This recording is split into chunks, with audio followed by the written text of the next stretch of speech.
Hi ఎలా ఉన్నారు? మేము బాగున్నామండి. కుమ్మెల వెళ్ళారా? మేము వెళ్ళేసి వచ్చాము. మేము వెళ్ళినప్పుడు అంటే మాకు ఏ హజిల్ లేకుండా మంచిగా స్నానం చేసేసి వచ్చామండి. వచ్చిన తర్వాత రిటర్న్ జర్నీలో చుక్కలు చూసాము. అసలు చెప్పొద్దు, ట్రాఫిక్ జామ్స్ అన్నీ ఉండే అనమాట. ఇన్ కేస్ మీరు వెళ్ళాలనుకుంటే కరెక్ట్ ప్లానింగ్ చేసుకుని వెళ్ళండి. అక్కడ ఎవరైనా మీరు వెళ్ళే టైంకి ప్రస్తుతం ఎవరైనా ఉంటే వాళ్ళని అడగండి, ఎలా ఉంది, క్రౌడ్ ఎలా ఉంది, అండ్ ఇదేంటి పార్కింగ్ స్లాట్స్ ఎలా ఉన్నాయి, అన్ని వివరాలు తెలుసుకొని మరి వెళ్ళండి. అది ఈజీ అవుతుంది అన్నమాట మీకు. మేము బయలుదేరడం ఎర్లీ మార్నింగ్స్ బయలుదేరామండి. 4 o'clock అరౌండ్ 3:45 4కి స్టార్ట్ అయ్యాము హైదరాబాద్ నుంచి. మేము అక్కడ ప్రయాగ్రాజ్ చేరుకునేసరికి ఎర్లీ మార్నింగ్స్ 4:30 అయింది. 24 hours 25 hours పట్టిందనమాట. నార్మల్గా అయితే ఈ మహాకుంభ లేకపోతే నార్మల్గా ప్రయాగ్రాజ్ చేరుకోవడానికి మనకి నార్మల్లీ 18 hours ఆర్ 19 hours పడుతుంది. బట్ ఈ ట్రాఫిక్ జామ్స్ వల్ల 5 to 6 hours ఎక్స్ట్రా పట్టిందనమాట. But all over experience is very good. ఎందుకంటే అక్కడ పుణ్యస్నానం చేసిన తర్వాత ఏదో మనకి బాడీలో మనకు పాజిటివిటీ వచ్చినట్టు అలా అనిపిస్తుంది అనమాట. మీరు కూడా ఎక్స్పీరియన్స్ చేయండి. బట్ చిన్నపిల్లల్ని పెద్దవాళ్ళని తీసుకెళ్ళకపోతేనే బెస్ట్ అనేసి అనిపిస్తుంది అంత క్రౌడ్లో.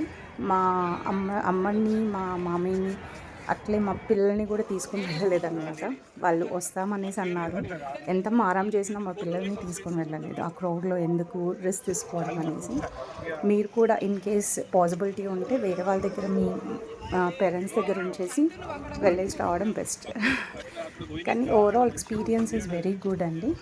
మేము వెళ్ళేటప్పుడు అంత మరీ ట్రాఫిక్ జామ్స్ లేవు, కానీ టోల్ ప్లాజాస్ దగ్గర చాలా టైం పట్టింది మీకు.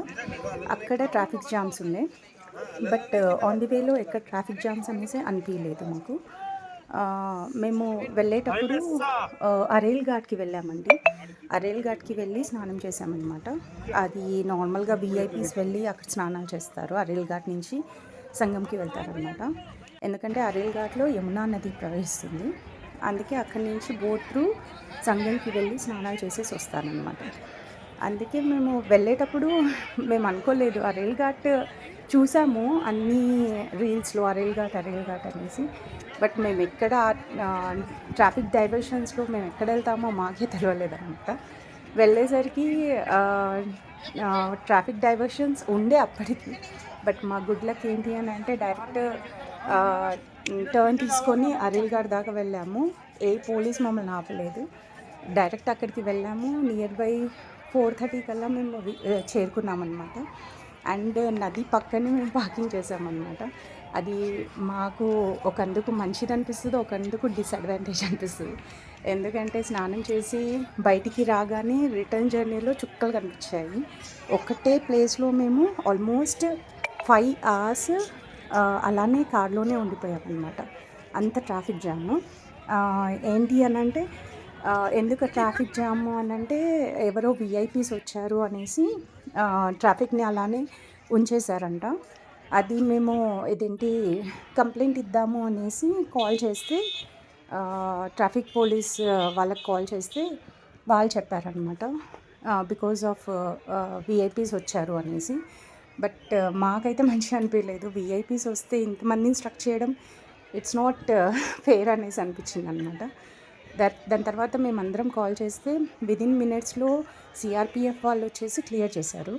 దట్స్ గుడ్ అనిపించింది. దాని తర్వాత మేము రిటర్న్ జర్నీలో ఆల్మోస్ట్ అది ట్రాఫిక్ క్లియర్ అయిన తర్వాత మళ్ళీ బంపర్ టు బంపర్ అంత ట్రాఫిక్ జామ్ ఉందన్నమాట. మేము ఆల్మోస్ట్ 11కి స్టార్ట్ అయ్యాము రిటర్న్ జర్నీ. ప్రయాగ్రాజ్ దాటనీకనే మాకు 7కి ప్రయాగ్రాజ్ దాటామన్నమాట ఇన్ ది ఈవినింగ్. అంటే ఎంత ట్రాఫిక్ జామ్ ఉందో మీరే తెలుసుకోండి. అవన్నీ కొంచెం చెక్ చేసుకొని వెళ్ళడం బెస్ట్ అనమాట. మేము వెళ్ళినప్పుడు మాకేమంత ఇబ్బంది అయితే కాలేదు స్నానం చేసేంత వరకు. ఆఫ్టర్ దాట్ టైం మేము కొంచెము ఫేస్ చేసాము. అండ్ లాస్ట్ వీడియోలో మేము కాశీ వెళ్ళినప్పుడు లాస్ట్ 2-3 months బ్యాక్ కాశీ వెళ్ళినప్పుడు సైబేరియన్ బర్డ్స్ గురించి మీకు చెప్పాను కదా. ఇప్పుడు కూడా సైబేరియన్ బర్డ్స్ చాలా ఉన్నాయన్నమాట. అండ్ నాగసాధువులు వచ్చేసి అటు సైడ్ ఉన్నారనమాట ప్రయాగ్రాజ్లో. అందుకే మేము నాగసాధువులను కలవడానికి వెళ్ళడానికి చాలా ప్రయత్నించాము. బట్ ఈ ట్రాఫిక్కి ఆల్మోస్ట్ 5 to 6 hours పడుతుంది అనేసి అన్నారు ఈ ఘాట్ నుంచి ఆ ఘాట్కి వెళ్ళడానికి. అందుకే ఇంకా మేము వదిలేసామన్నమాట. అండ్ బోట్ వాళ్ళు చాలా ఛార్జ్ చేస్తున్నారండి. ఒక్కొక్కరికి 2000, 3000, 4000 అనేసి. కొంచెం బార్గెన్ చేసి వెళ్ళండి. నియర్ బై 1500 దాకా వచ్చేస్తారు. మేము 1500కే వెళ్ళాను పర్ పర్సన్. కానీ ఎక్స్పీరియన్స్ మాత్రం టూ గుడ్ అండి. అండ్ మేము వెళ్ళిన తర్వాత మా బ్రదర్ వాళ్ళు మా ఫ్లైట్లో వెళ్ళారండి. నెక్స్ట్ డే మేము వెళ్ళిన నెక్స్ట్ డే ఫ్లో చాలా ఉంది అనేసి ఆపేశారు. బోట్స్నన్నీ ఆపేశారనమాట. వాళ్ళు ఓన్లీ యమునా నదిలో స్నానం చేసేసి వచ్చేసారు. అందుకే కొంచెం అక్కడ సిచ్యువేషన్స్ని బట్టి మీరు ప్లాన్ చేసుకోవడం బెస్ట్. ఎవరైనా అక్కడ ఉన్న వాళ్ళని కనుక్కొని వెళ్ళండి.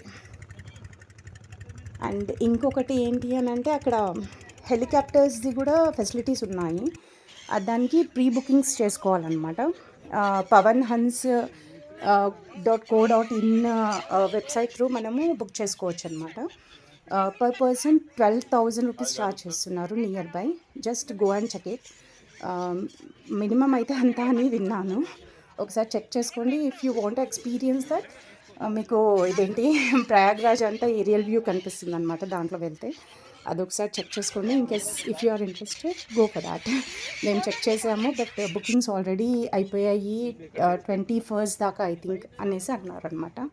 అందుకే మాకు ఆ ఫెసిలిటీ మేము అవైల్ చేసుకోలేదు. ఇన్కేస్ మీకు ఇంట్రెస్ట్ ఉండి ఆ వెబ్సైట్లో అవైలబిలిటీ ఉంటే వెళ్ళండి దాని త్రూ. ఇంకా మేము వచ్చేటప్పుడు చాలా ఎక్స్ప్లోర్ చేసాము నాగ్పూర్ అంతా. If you want to check it out that, మా నెక్స్ట్ రీల్ని చూడండి. నాగ్పూర్లో అన్నీ బాజీరావ్ రెసార్ట్కి వెళ్ళామన్నమాట ఫ్రెష్ అప్ కావడానికి. టింబర్ డిపో చూసాము, అక్కడ డ్రాగన్ టెంపుల్ చూసాము, స్వామినారాయణ టెంపుల్ చూసాము. And in case if you are interested, Maihar అని ఉంటుంది అక్కడ, సరస్వతీదేవి టెంపుల్ అనమాట, చాలా ఫేమస్. అది కూడా మీరు వెళ్ళేసి ఒకసారి సరస్వతీదేవి బ్లెస్సింగ్స్ కూడా తీసుకొని రండి. Okay, thank you, by.